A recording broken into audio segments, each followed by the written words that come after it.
fancy that it alone is high fantastical. Will you go hunt, my lord? What, Curio? To the heart. So I do. The noblest that I have. Oh, when mine eyes did see Olivia first, methought she purged the air of pestilence. That instant was I turned into a hart, and my desires like fell and cruel hounds ere since pursue me. How now? What news from her?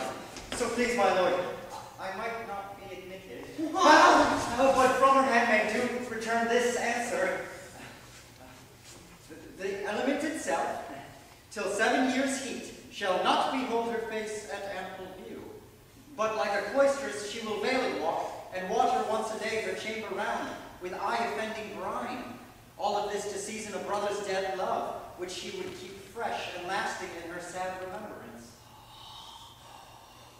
She that hath a heart of this fine frame, to pay this debt of love but to a brother, how will she love when the rich golden shaft hath plucked the flock of all affections else that live in her? When liver, brain, and heart, these sovereign thrones are all supplied and filled, her sweet perfections with one self-king. Away with me to sweet beds of flowers. Love thoughts lie rich when canopied with bowers.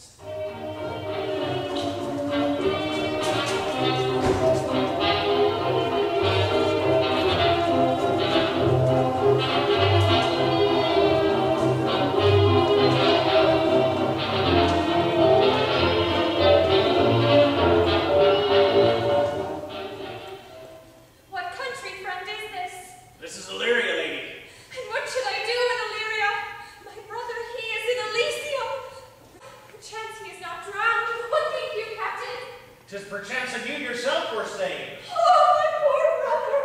And so perchance may he be. True, madam, and to comfort you with chance, assure yourself, after our ship did split, and you and that poor number stayed with you, hung on our driving boats, I saw your brother, most provident in peril, bind himself, courage and hope, both teaching him the practice to a strong mass that lived upon the sea, where, like a ride on a dolphin's back, I saw him hold acquaintance with the waves so long as I could see. Oh, for saying so, there's gold. Knowest thou this country? Aye, madam, well, for I was bred and born not 3 hours' travel from this very place. Who governs here? A noble duke in nature as in name. What is his name? Orsino. Orsino. I have heard my father name him. He was a bachelor then. Yeah, so is now. Or was so very late. About a month ago I traveled from hence, and then 'twas fresh and murmur. For as you know, what great ones do, the less will prattle of. That he did seek the love of fair Olivia. What's she? Oh, virtuous maid. The daughter of a count who died some 12 months since, leaving her in the protection of his son, her brother, who shortly also died. And for whose dear love's sake they say she hath abjured the company and the sight of men. Oh, that I served that lady and might not be delivered to the world till I had made mine own occasion mellow as my estate is. That were hard to come, because she will admit no kind of suit, no, not the duke's. There is a fair behavior in thee, Captain. I will believe thou hast a mind that suits with this thy fair and outward character. I prithee, and I'll pay thee bounteously, conceal me what I am, and be my aid for such disguise as haply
Sir Toby, you must come in earlier nights.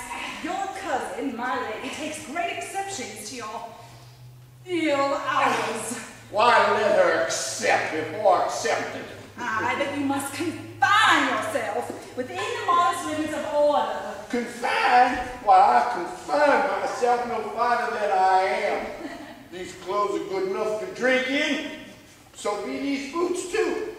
And they'd be naughty and let them hang themselves in their own straps. That quaffing and drinking will undo you. I heard my lady talk of it yesterday, and of a foolish knight you brought in here one night to be her wooer. Who, Sir Andrew English? Aye, Why, he's a tall man as any's in Illyria. what's that to the purpose? Why, he has 3,000 ducats a year. Aye, but he'll have but a year in all these ducats. He's a very fool and a bottom. Oh, fine that you'll say so.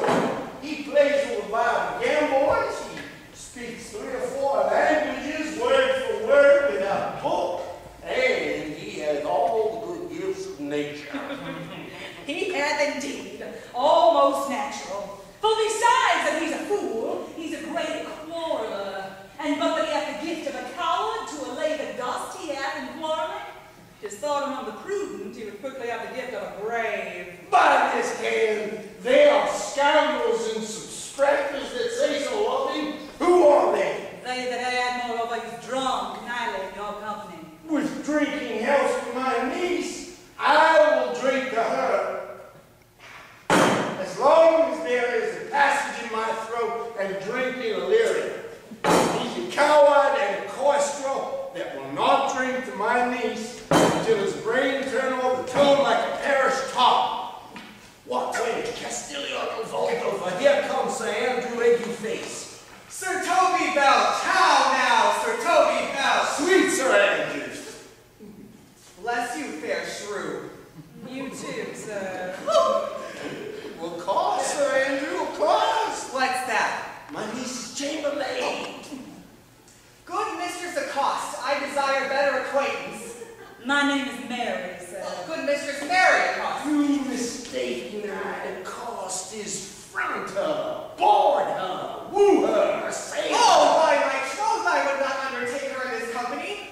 Is that the meaning of accost? Fare you well, gentlemen. Andrew, that pops, oh, Sir Andrew, would thou likes never draw a sword Oh, again. hence let's part so, mistress, I would I never draw sword again. Oh, fair lady, do you think you have fools in hand? Sir, I have not you by the hand. Marry what you shall have, and here's my hand. Now, sir, thought is free. I pray you, bring your hand to the buttery bar and let it drink. Wherefore, sweetheart, what's your metaphor? It's dry, sir. Why, I think so. I'm not such an ass, but I can keep my hand dry. But what's your jest? A dry jest, sir. Are you full of them? Aye, sir. I have them at my fingers' ends. Mary, now I let go your hand. I am barren. Oh, nice. Thou lost the cup of canary. When did I see thee so put down? Never in your life, I think, unless you see canary put me down. Methinks sometimes I have no more wit than a Christian or an ordinary man has. But I am a great eater of beef, and I believe that does harm to my wit. Pourquoi, my dear? What is pourquoi? Do or not do? I would I had bestowed that time in the tongues that I had in fencing and dancing and bear baiting. Oh, had I but followed the arts. Then hadst thou had an excellent head of hair. Why, would that have mended my hair? Oh, past question, for thou seest it will not curl by nature. Oh, but it becomes me well enough, does it not? Oh, excellent. Hangs like flax on a distaff. And I hope to see a housewife take thee between her legs and spin it on. I'll home tomorrow, Sir Toby. Your niece will not be seen, or if she be, it's 4 to 1, she'll none of me. The Count himself here hard by woos her. Oh, she'll none of the Count. No, she'll not match above her degree, neither in estate, years, nor wit. I've heard her swear it. There's life in Oh, I'll stay a month longer then. I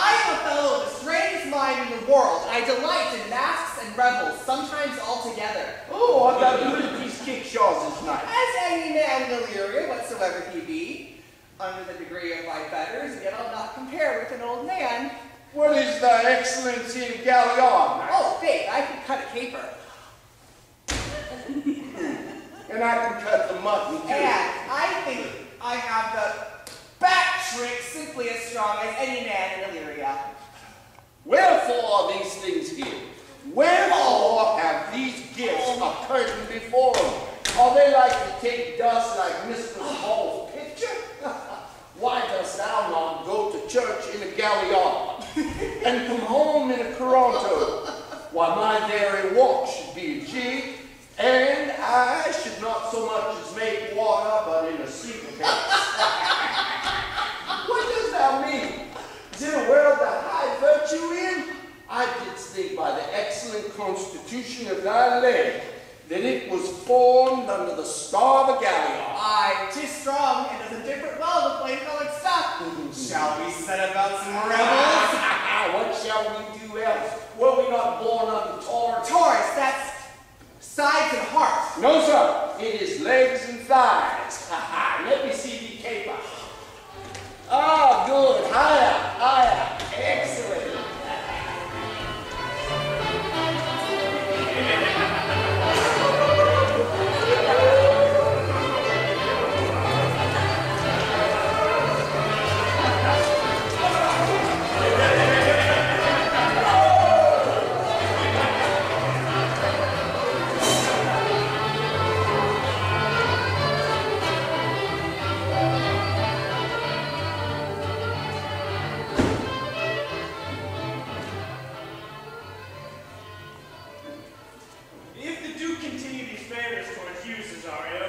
You are like to be much advanced. He hath known you but 3 days, and already you are a stranger. You either fear his humor or my negligence that you call in question the continuance of his love. Is he inconstant, sir, in his favors? No, believe me. I thank you. Here comes the count. Who saw Cesario? Oh, On your attendance, my lord, here. stand him a while aloof. Cesario, thou knowst no less but all. I have unclasped to thee the book even of my secret soul. Therefore, good youth, address thy gate unto her. Be not denied access. Stand at her doors and tell them, there thy fixed foot shall grow till thou have audience. Sure, my noble lord, if she be so abandoned to her sorrow as it is spoke, she never will admit me. Be clamorous and leap all civil bounds rather than make unprofited return. Say I do speak with her, my lord, what then? Oh, then unfold the passion of my love. Surprise her with discourse of my dear faith. It shall become thee well to act my woes. She will attend it better in thy youth than in a nuncio's more grave aspect. I think not so, my lord. Dear lad, believe it, for they shall yet belie thy happy years that say thou art a man. Diana's lip is not more smooth and rubious. Thy small pipe is as the maiden's organ, shrill and sound, and all is semblative a woman's part. I know thy constellation is right apt for this affair.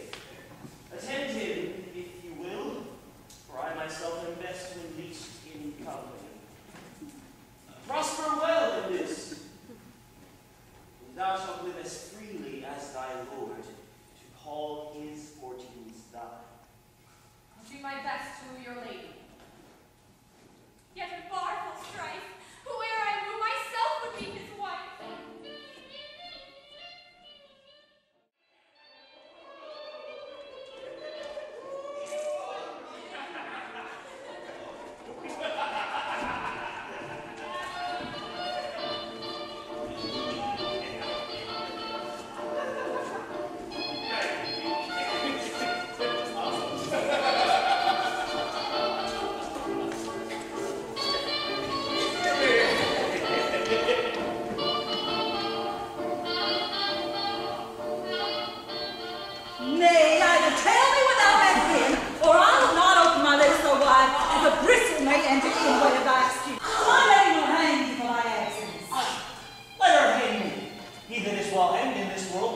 no colors. Yet you will be hanged for being someone absent. Or to be turned away, is that all as good as a hanging to you? Many a good hanging prevents a bad marriage, and for turning away let summer bear about. You are resolute then? Not so neither, but I am resolved on 2 points. That one, break your hold, or break your destiny tall. Act in good faith, very act. Well, go thy way. If Sir Toby will leave drinking, thou art as witty a piece of thieves' flesh as any in Illyria. Peace, you rogue, no more of that. Here I am. Here comes my lady. Make your excuse wisely, it were best. Wait, and get thee thy bill, put me into good fooling. Those wits that think they have me are very oft-proof fools. And I, that am sure I like thee, may pass for a wise man. For what says Quinopolis? Better a witty fool than a foolish wit. God bless thee, lady. Take the fool away. Do you not hear, fellows? Take away the lady. Go to, you're a dry fool, I'll none of you. Besides, you grow dishonest. 2 faults, madame, that drink and good counsel will amend. For, give the dry fool drink, and is the fool not dry? Bid the dishonest man make himself, if he may, he is no longer dishonest. If he cannot, let the botcher mend him. Anything that's mended is but patched. Virtue that transgresses is but patched with sin, and sin that amends is but patched with virtue. If that this simple syllogism will serve, so. If it will not, what remedy? As there is no true couple but calamity, so beauty's flower. The lady bade, take away the fool, therefore I say again, take her away. Sir, I beg them take away you. Misprison in the highest degree. Good madame, give me leave to prove you a fool. Can you do it? Dexterously, good madame. Make your proof. I must catechize you for it, madame. Good my mouse of virtue, answer me. For lack of other idleness, I'll bide your proof. Good madame, why mournest thou? Good fool, for my brother's death. I think his soul is in heaven, madame. I know his soul is in heaven, fool. The more fool to mourn for your brother's soul being in heaven. Take away the fool, gentlemen. What say you of this fool, Malvolio, that he not men? Yes, and shall do till the pains of death shake him. Infirmity that decays the wise doth ever make the better fool. God send you, sir, a speedy infirmity for the better increasing your folly. Sir Toby will not be sworn that I am no fox, but he will not pass his word for 2 pence that you are no fool. What say you to that, Malvolio? I marvel your ladyship takes delight in such a barren rascal. I saw him put down the other day with an ordinary fool that has no more brain than a stone. I look you now, he's out of his guard already. Unless you laugh and administer occasion to him, he is gagged. I protest, I take these wise men that grow so with these set kind of fools no better than the fool's zanies. You are sick of self-love, Malvolio, and taste with a distempered appetite. To be generous, guiltless, and a free disposition is to take those things for bird bolts that thou deemest cannon bullets. There is no slander in an allowed fool, though he do nothing but rail. No railing in a known discreet man, though he do nothing but reprove. Now, Mercury endue thee with leasing, for thou speakest well of fools. Madam, there is at the gate a young gentleman much desired to speak with you. From the Count Orsino, is it? Oh, I know not, madam. 'Tis a fair young man, well attended. Who of my people hold him in delay? Sir Toby, madam, your Oh, kinsman. fetch him off, I pray you. He thinks nothing but madman. Go you, Malvolio. If it be a suit from the Count, I am sick or not at all. What you will to dismiss it.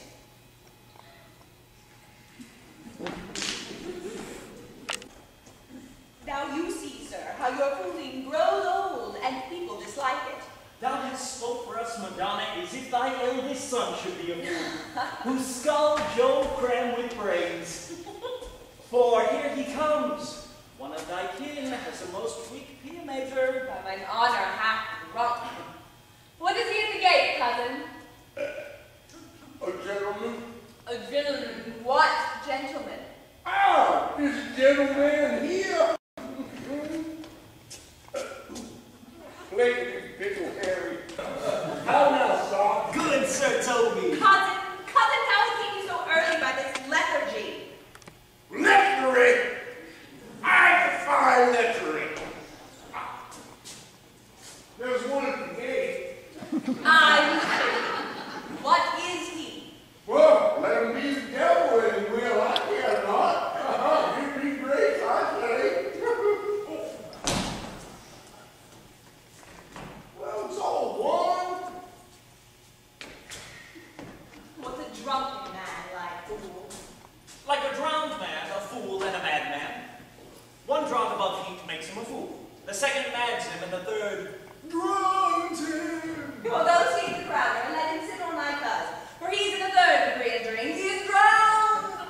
Go look after him. He is but mad, deaf Madonna, and the fool shall look to the madman. Madam! Young fellow swears he will speak with you. I told him you were sick. He takes on him to understand so much, and therefore comes to speak with you. I told him you were asleep. He seems to have a foreknowledge of that too, and therefore comes to speak with you. What is to be said to a lady he's fortified against any denial? Tell him he shall not speak with me. Has been told so. And he says he'll stand to a door like a sheriff's post and be the supporter to a bench, but he'll speak with you. What kind of man is he? Why of mankind? Of what manner of man? A very ill man. He will speak with you, will you or no? What personage in years is he? Not yet old enough for a man, nor young enough for a boy, as a squash is before 'tis a peas cod, or a codling when 'tis almost an apple. 'Tis with him in standing water between boy and man. He is very well favored, and he speaks very shrewishly. One would think his mother's milk was scarce out of him. Let him approach. Call him my gentlewoman. Gentlewoman! My lady calls. Give me my ring. Throw it over my face. We'll once more hear Orsino's MC.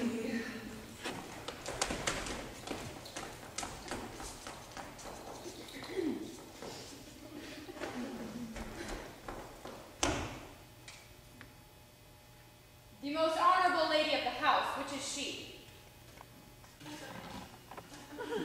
Speak to me, I'll answer for her. Your will. Most radiant, exquisite, and unmatchable beauty. I pray, tell me if this be the lady of the house, for I never saw her.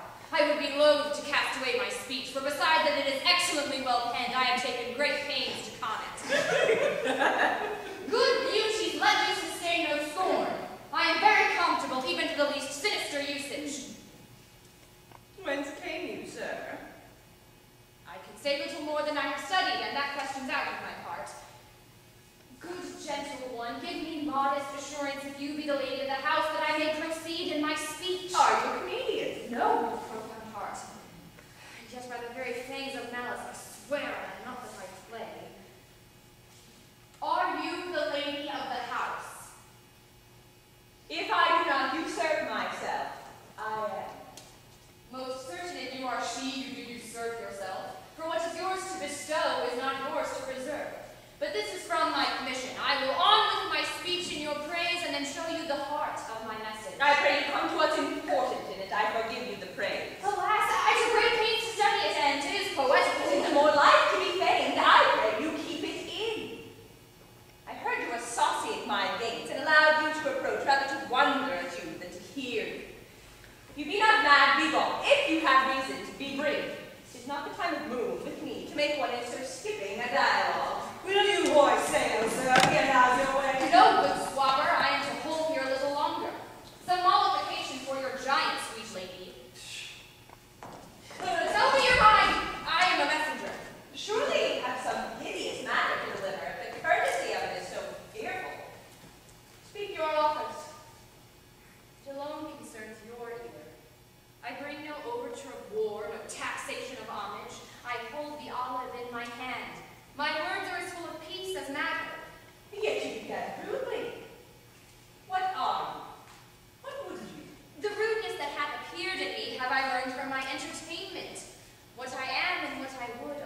what you are too proud.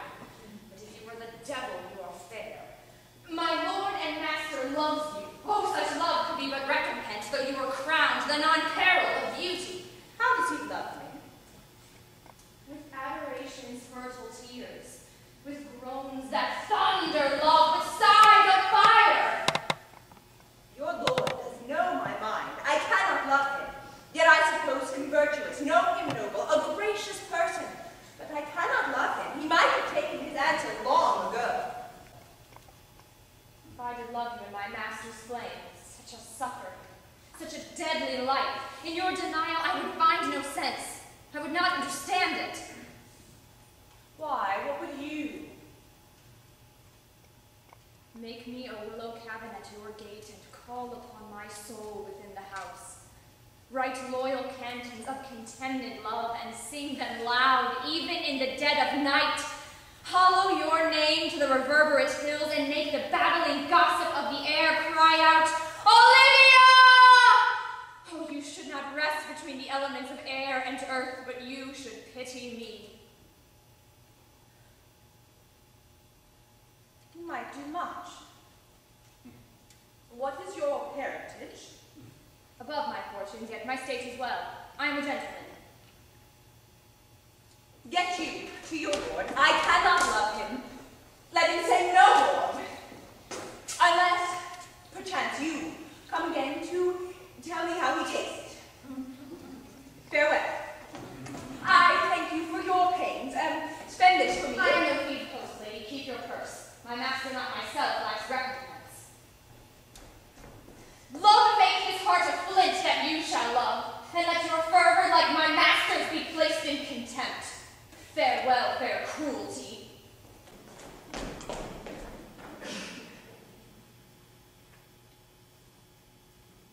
What is your parentage? Above my fortune, if my state is well, I am a gentleman. I'll be sore in thy heart. Thy tongue, thy face, thy limbs, action and spirit, you give me vital waving. Not so fast, soft, soft. Unless the master were the man. How now, even so quickly, he would catch the plague. Methinks I feel this youth's perfections with an invisible and subtle stealth to creep at mine eyes. Well, let it be. What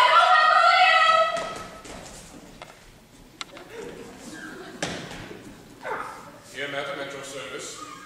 Run after that same peevish messenger, the country's man. He left this ring behind him, would I or not. Tell him I'll none of it. Desire him not to flatter with his lord, or hold him up with hopes while I am not for him. If that youth will pass this way again tomorrow, I will give him reason for it. Hi, Malvolio! Out of my way. What are you doing, or what? I fear to find mine eyes a greater flatterer for my mind. Oh, face show thy force. Ourselves we do not owe. What is decreed must be. And be this so.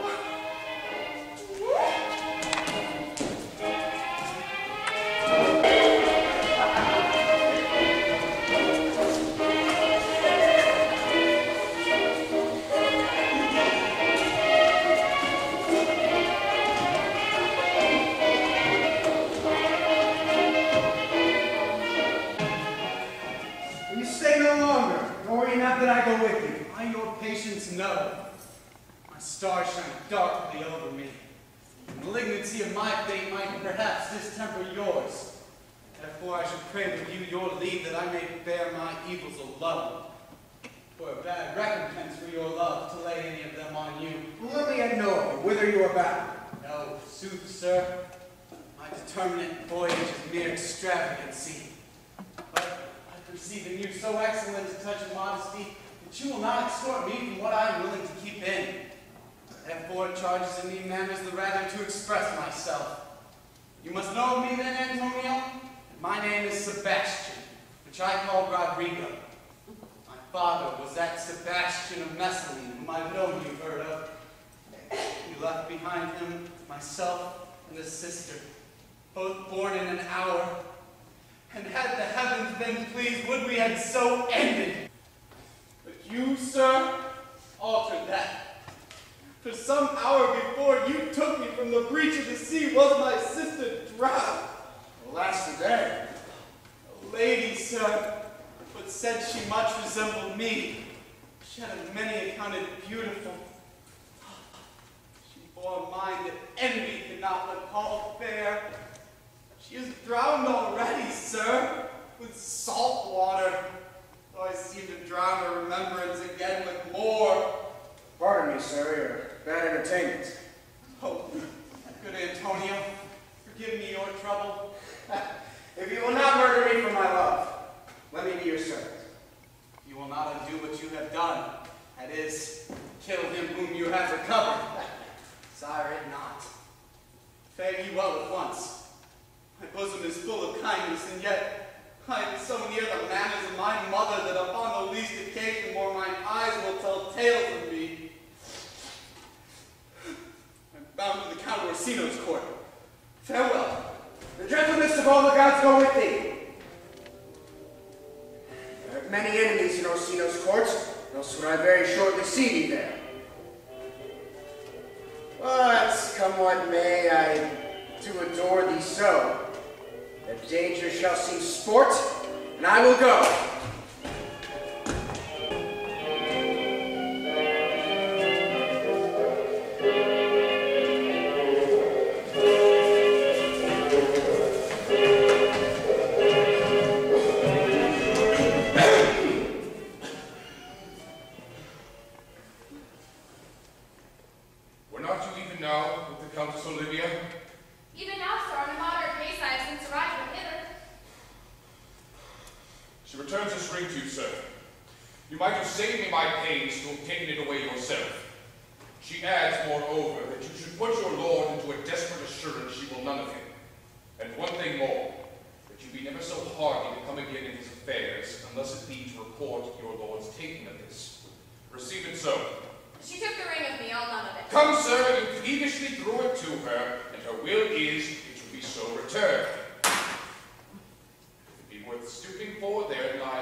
To be up after midnight and go to bed then is early, so that to go to bed after midnight is to go to bed betimes.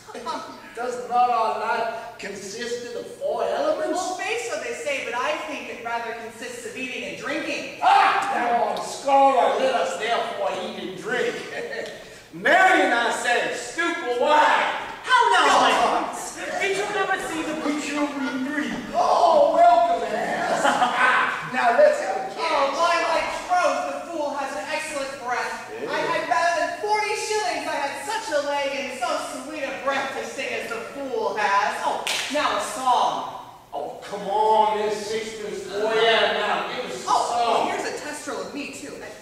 Would you have a love song or a song of good life?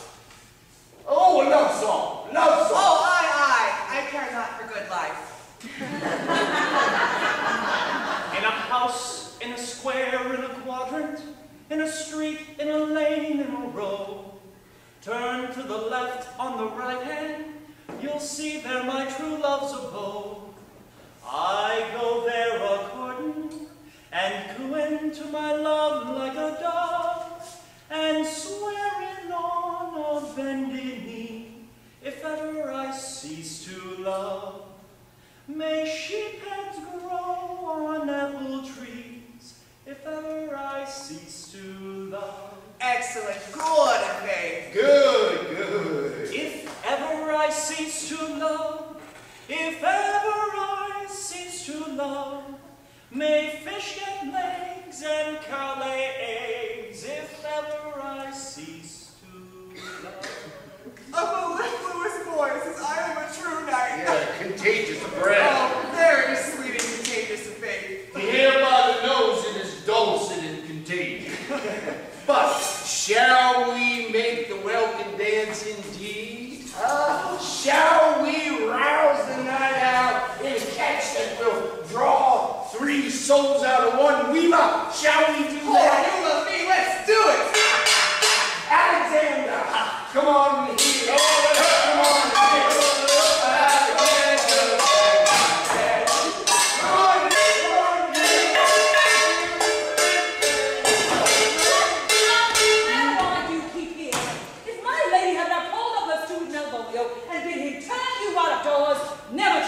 Oh, my ladies, we are politicians, Malvolio's paper Ramsey, and 3 merry men be we. Am I not consanguine? Am I not of her blood? Lady, there dwells man the knights in battle of the Aye, he does well enough of keeping his foes, and so do I too. He does it with better grace, but I do it more natural. the 12th.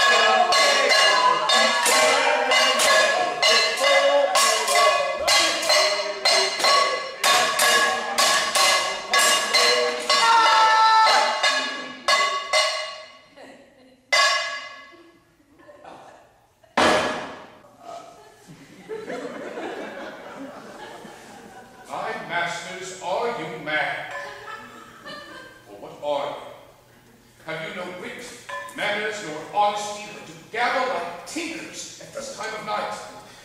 Do you make an alehouse of my lady's house? Did you squeak out your cousin's catches without any mitigation or remorse of voice? Is there no respect of place, persons, nor time in you? We did keep time, sir, nor cats. Snake. Sir Toby, I must be round with you. My lady bade me tell you that, though she harbors you as her kinsman, she's nothing allied to your disorders. If you can separate yourself and your misdemeanors, you are welcome to the house. If not, and it would please you to take leave of her, she is very willing to bid you farewell. Farewell, dear heart, since I must needs be one. Nay, good Sir Toby. His eyes do show his days are almost done. Is it even so? But I will never die. Sir Toby, there you lie. This is much credit to you.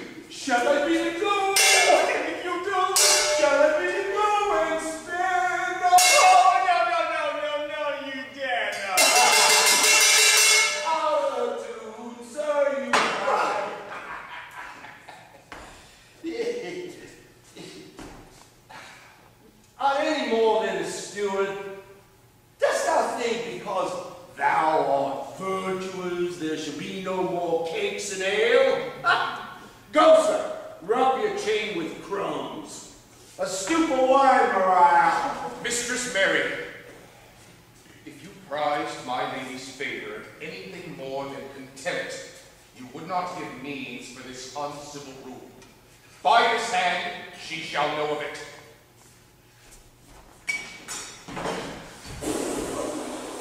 Go shake your ears!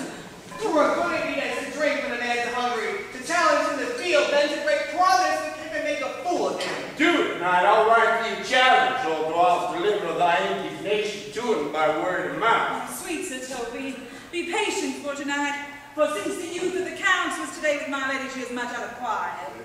As for Monsieur Malvolio, let me alone with him. If I do not gull him into a neighborhood and make him a common recreation, do not think I have wit enough to lie straight in my bed. I know I can do it. Oh, possess us, tell us something of him. Marry, sir, sometimes he's a kind of Puritan. Oh!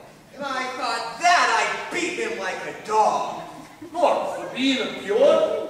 Thy exquisite reason, dear knight. I have no exquisite reason for it, but I have reason good enough. The devil of Puritan he is, or anything, constantly, but a time pleaser. An affectioned ass that can't state without book and utters it by great swords.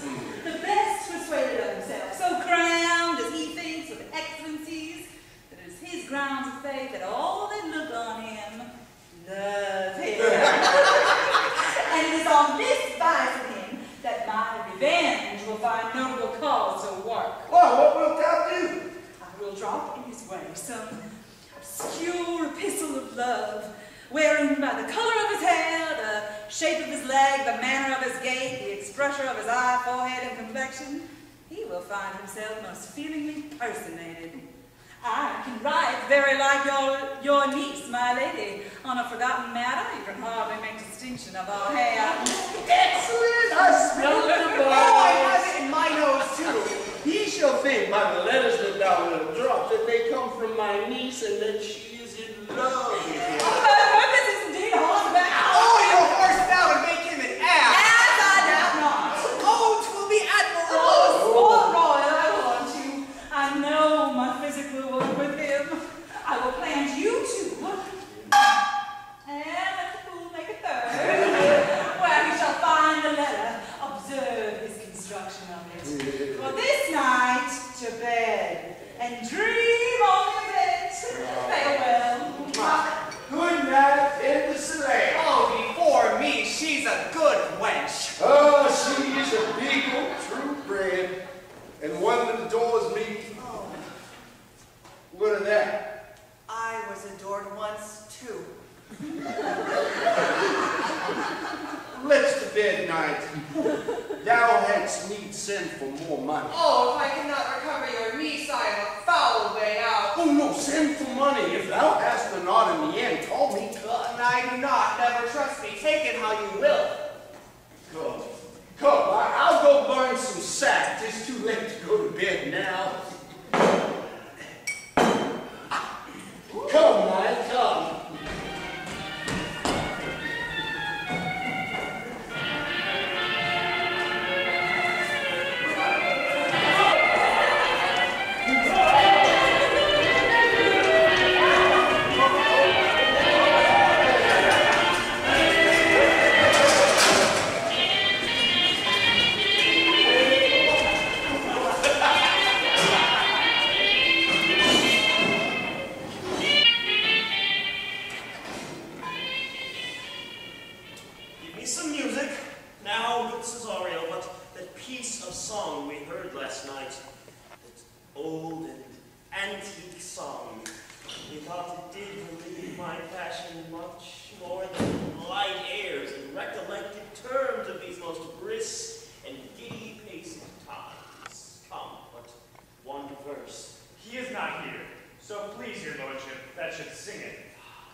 Come hither, boy. If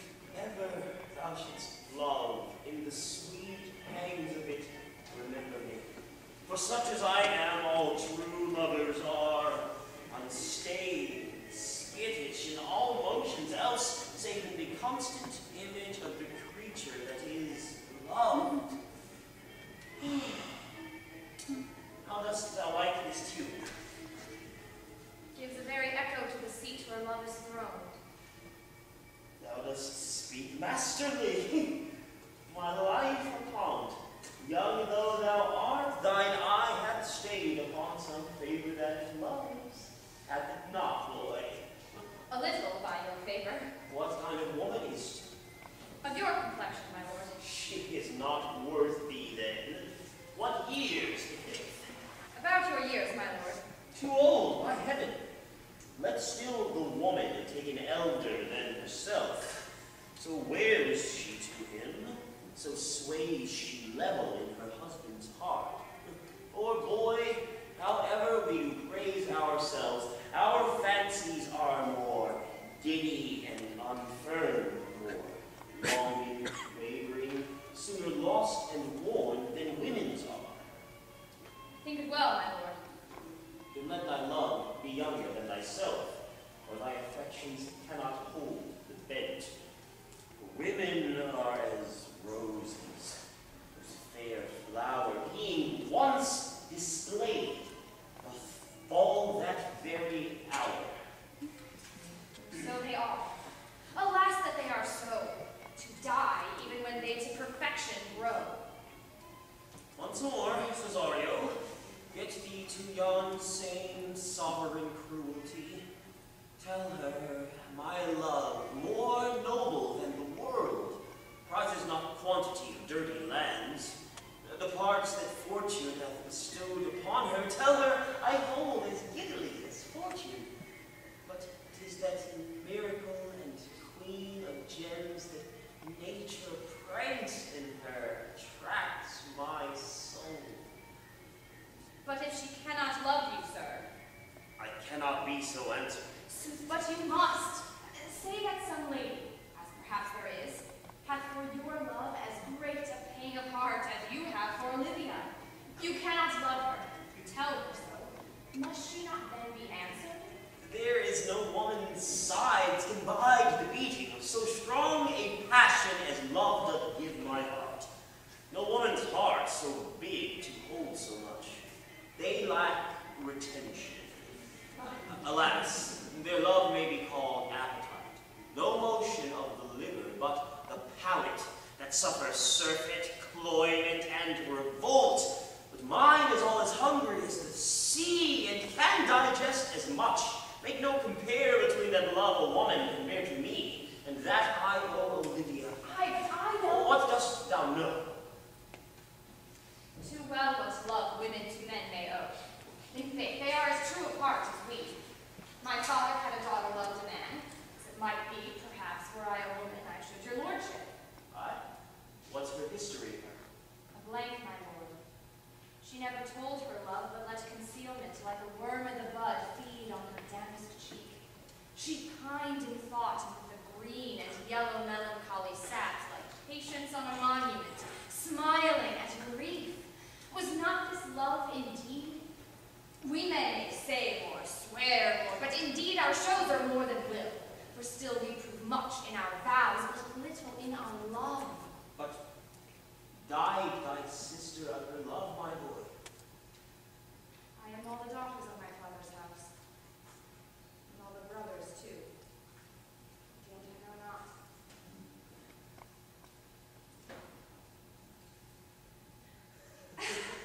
Sir, shall I to this lady? Aye, that's the theme. To her in haste. Give her this jewel. Say my love can give no place, bide no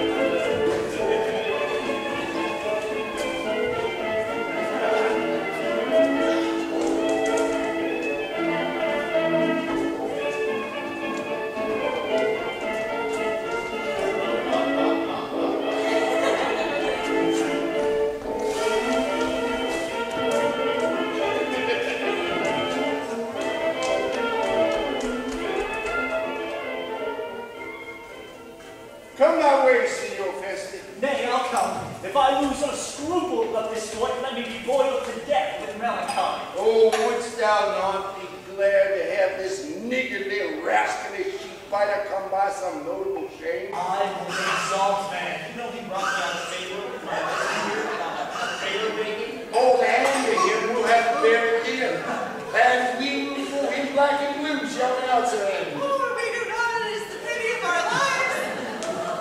Oh, here comes the little villain. Now, my middle of India. Get me all three into the box tree. Now Bobo's putting down his walk.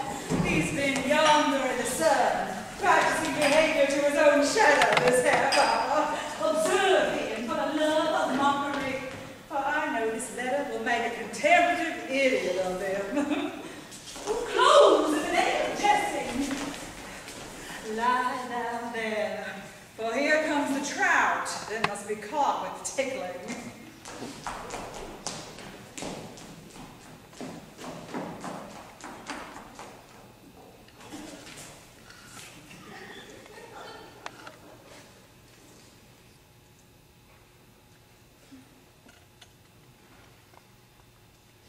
"'Tis but fortune, all is fortune, for I was told me she did affect me, and I've heard herself come thus near that should she fancy it should be one of my complexion. Besides, she uses me with a more exalted respect than anyone else that follows her. What should I think on? Here's an overweening rogue. Oh, peace! Contemplation makes a rare turkey cock out of him. How jets under his advanced flume. Sly, I can so beat the rogue. Peace, I say. To be Count Malvolio. Oh, no! Pistol him! Pistol him! There's example for it. The lady of the Strachey married the yeoman of the wardrobe. Fire on him, Jezebel! Oh, peace! Now he's deeply in. Look how imagination blows him. Having been 3 months married to her, sitting in my state, Oh, for a stone road to hit him in the eye. calling my officers about me in my branched velvet gown, having come from a daybed where I've left Olivia sleeping. Fire and brimstone! Oh, peace, peace! And then to have the humor of state, and after a demure traveler regard, telling them I know my place as I would they should do theirs, to ask for my kinsman Toby. Boots and shackles! 7 of my people, an obedient star to make out for him. I frown a while, and perchance wind up my watch, or play with my sun-rich jewel. Toby approaches, curtsies there. Seven! Thou art silently drawn from us with cars yet peace! I extend my hand to him thus, quenching my familiar smile with an austere regard of control. Does not Toby take you a blow of the lips? Saying, Cousin Toby, my fortunes, having cast me on your niece, give me this prerogative of speech. What? What? You must amend your drunkenness. Barely patience with the sins of our lives. Besides, you waste the treasure of your time with a foolish knight. Oh, that's me, I warrant. One, Sir, and I knew it was I, for many call me fool. what employment have we here? Now someone caught me in the chin. Oh, peace and the spirit of humor, it ain't reading aloud to it. By my life, this is my lady's hand. Why, these be her very C's, her U's, her T's, and thus makes she a great ease. It is in contempt of question her hand. Her C's, her U's, her T's. Why that? The unknown beloved, this and my good wishes, by your leave, wax, soft, and the impressure, her Lucrece, with which she uses to seal, is my lady. To whom should this be? This wins him liver and all. Jove knows I love, but who? Lips do not move, no man must know. No man must know. What follows? The number's altered. No man must know. If this should be thee, Malvolio. Mary, hang thee, Brock. I may command where I adore, but silence, like a Lucrece knife, with bloodless strokes my heart doth gore. M-O-A-I doth sway my life. Fussy and riddle. Excellent way to say I. M-O-A-I doth sway my life. Nay, but first let me see. Let me see. What official poison has she dressed in? And with what wing the Spaniel checks at it? I may command where I adore. Why, she may command me. I serve her. She is my lady.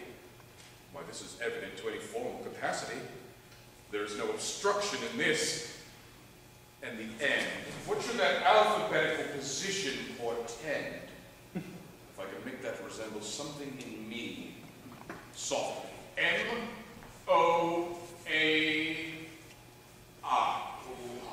Make that up. He's now in a cold set. Sodom will threat upon him for all this, though it be as rank as a fox. M. Now, vote M. Why, that begins my name. Did I not say you were working on the courage excellent at faults? M. But then there's no consonancy in the sequel that suffers under probation. A should follow, but O does. And O shall end, I hope. I'll cudgel him and make him cry. And then I comes behind. Aye, and you had an eye behind you, you might see more detraction in your heels than fortunes before you. M-O-A-I. This simulation is not as the former, and yet, to crush this a little, it would bow to me, for every one of these letters are in my name. But it follows prose.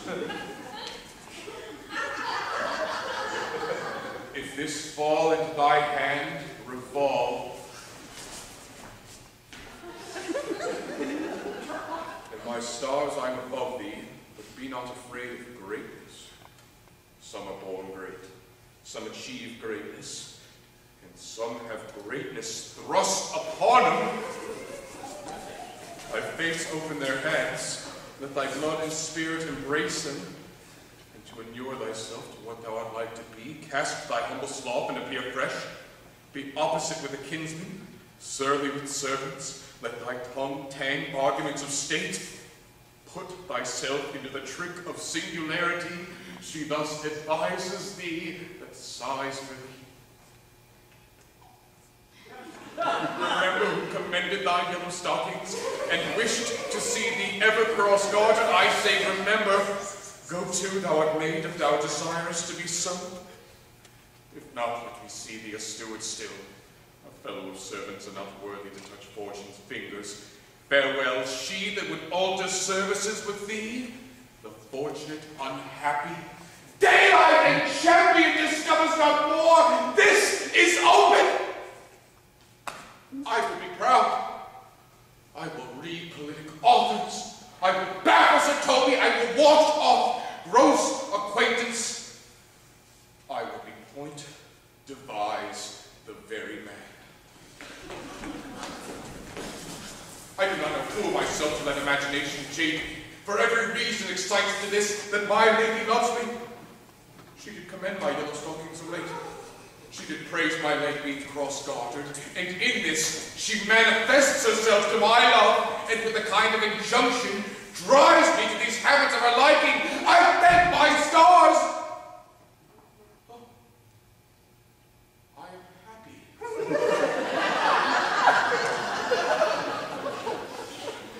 I will be strange, stout in yellow stockings and cross-gartered, even with the swiftness of putting on. Should my stars be praised? Oh, here gets the postscript.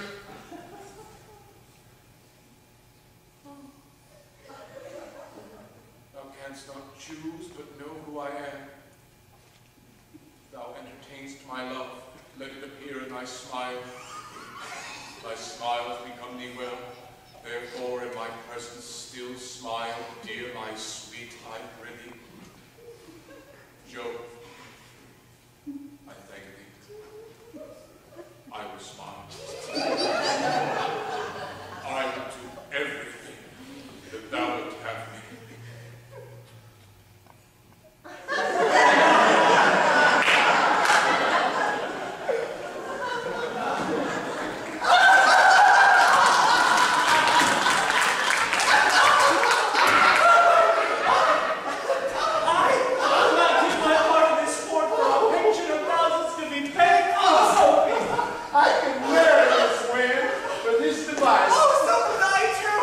ask no other dower liveth than such another Yes, kiss. sir, I neither. Here comes my noble bell-catcher. Oh, wilt thou set thy foot on my neck? Oh, they are mine either. Oh, shall I play my freedom a traitor and become thy bondslave? Oh, I either. Has put him in such a dream that when the image of it leaves him, he must run mad. They even say true does it work upon him. Like Aquavitae with a midwife. If you will then see the fruits of this sport, mark his first approach before my lady. He'll come to her in yellow stockings, and 'tis a color she abhors, and cross-gartered, a fashion she detests. And he will smile upon her, which will now be so unsuitable to her disposition, being so addicted to a melancholy as she is, that it cannot but turn him into a notable contempt. If you will see it, follow me! Oh, to the gates of Tartar, thou most exquisite devil of wit. Oh, they come too.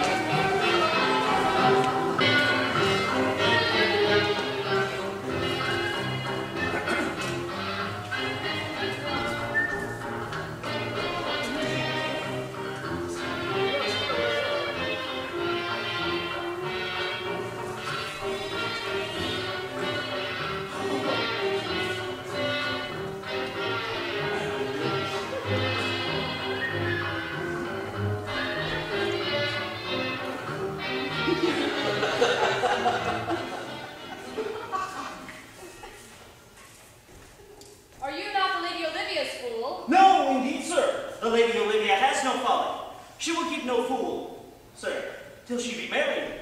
And fools are as like husbands as pilchards are to herrings. The husband's the bigger.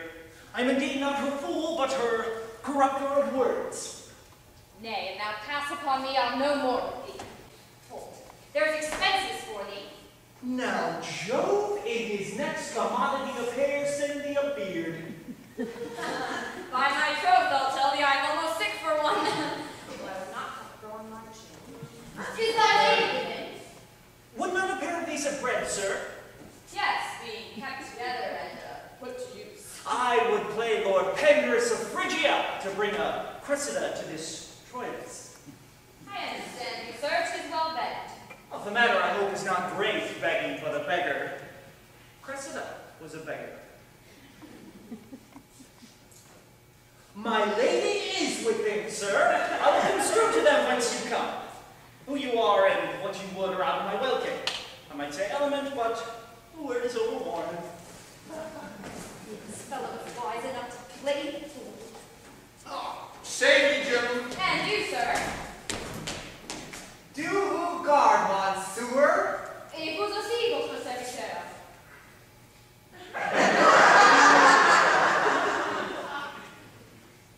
I hope, sir, you are, and I am yours. Will you encounter the house my niece is desirous you should enter if you'll trade me to her? I am indeed bound to your niece, sir. That is, she is the list of my voyage. Well, taste your legs, sir. Put them in motion. My legs do better understand me, sir, than I understand what you mean by bidding me taste my legs. I mean, to go, sir, to enter. I will answer you with gate and entrance, but we are prevented. Most excellent, accomplished lady, the heavens rain odors on you. This youth, sir, very courtier. Rain, odors, well. My matter hath no voice to your own most pregnant and vouchsafed ear. Odors, pregnant, vouchsafed. I'll get them all three already. Let the garden door be shut and leave me to my hearing. Give me your hand, sir. My duty, madam, and most humble service. What is your name? Cesario is your servant's name, fair princess. My servant. 'Twas never merry world since low fame was called compliment. You are servant to the Count Orsino, youth. And he is yours, and his must needs be yours. Your servant's servant is your servant, madam. For him, I think not on him, for his thoughts would labor blanks rather than filled with me. Good madam, I come to whet your gentle thoughts on his behalf. I bade you never speak of him again. Would you undertake another suit? I had rather hear you to solicit that than music from the spheres. Dear lady, Give me leave, beseech you. I could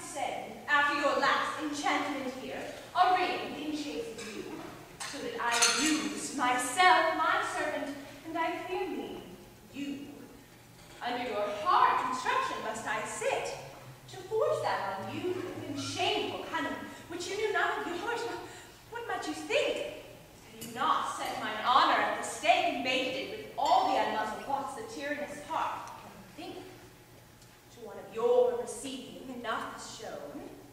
The cypress, not the bosom height of my heart. So let me hear you speak. I pity you. That's a degree for love. No, not degrees, for 'tis a vulgar proof that very oft we pity envies. Oh, well, then methinks 'tis time to smile again. O world, how apt the poor are to be proud. If one should fall prey, how much better to fall before the lion than the wolf.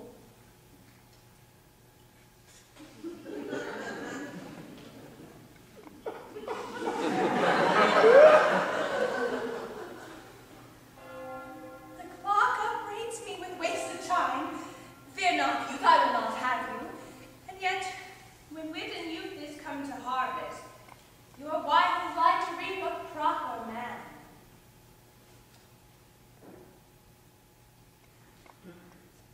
There lies your way, due west. Then westward go. Grace and good disposition attend your ladyship. You'll nothing, madam, to my lord by me? Oh, stay! I prithee, tell me what thou thinkst of me. That you do think you are not what you are. If I think so, I think the same of you. Then think you right. I am not what I am. I would you were as I would have you be. Would it be better, madam, than I am? I wish it might, for now I am your fool. Oh, the deal of anger looks beautiful in the contempt of anger. A murderous guilt shows itself not more soon than a love that would seem hid. Love's night is noon.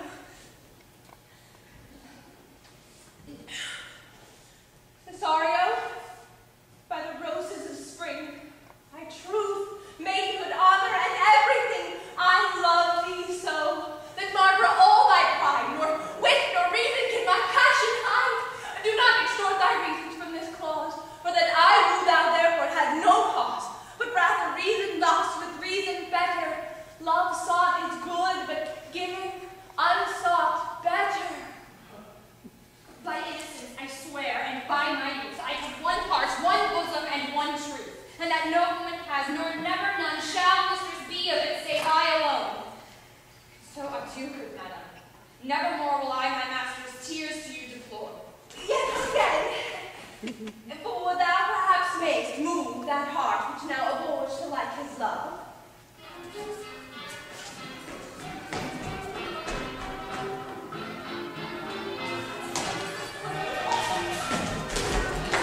No, Vic, I'll not stay a jot longer. Thy reason, dear villain, give thy reason. You must each yield your reason, Sir Andrew. Mary, I saw your niece do more favors to the Count's serving man than ever she bestowed upon me.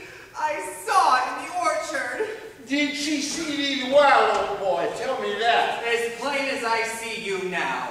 This was a great argument of love in her towards you. Like you make an ass of me. She did show favor to the youth in her sight only to exasperate you, to awake your dormant valor, to put fire in your heart and brimstone in your liver. You should then have accosted her, and with some excellent jest, fire new from the mint, you should have begged the youth into dumbness. This was looked for at your hand, and this was what? The double guilt of this opportunity you let time wash off, and you are now sailed into the north of my lady's opinion, where you will hang like an icicle on a Dutchman's beard, unless you do redeem it by some laudable attempt, either of valor or policy. When it be with any way, it must be with valor, for policy I hate. Why then build me thy fortunes upon the basis of valor? Challenge me the Count's youth to fight with him. Hurt him in 11 places.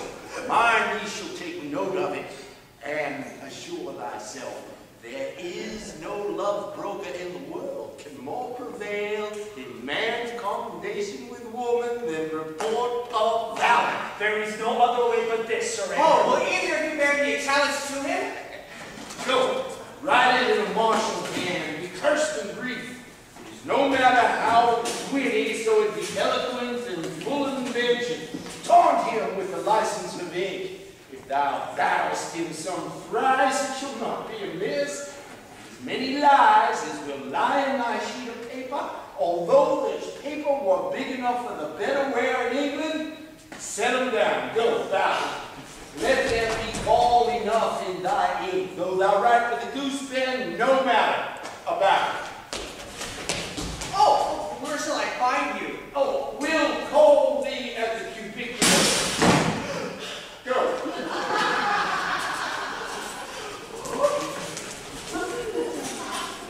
This is a dear managing to you, Sir Toby. Oh, I have been dear to him, lad, some 2,000 strong or so. We shall have a rare letter from him, but you'll not deliver it? Never trust me then. And by all means, drive on the youth to an answer. I think that oxen and wain ropes cannot hail them together.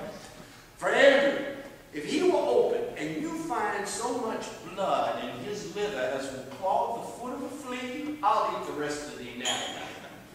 And his opposite, the youth, bears in his visit no great presage of cruelty.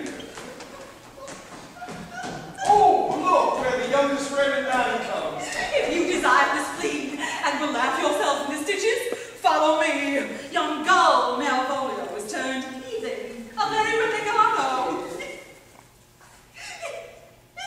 He's in yellow stockings! Most villainous thing, like a pedant that keeps the school of the church. I have dogged him like his murderer. He does obey every point of the letter I dropped to betray him. He does smile his face into more lives than is in the new map of the augmentation of the Indies. You've not seen such a thing as tears. I can hardly forbear hurling things at him.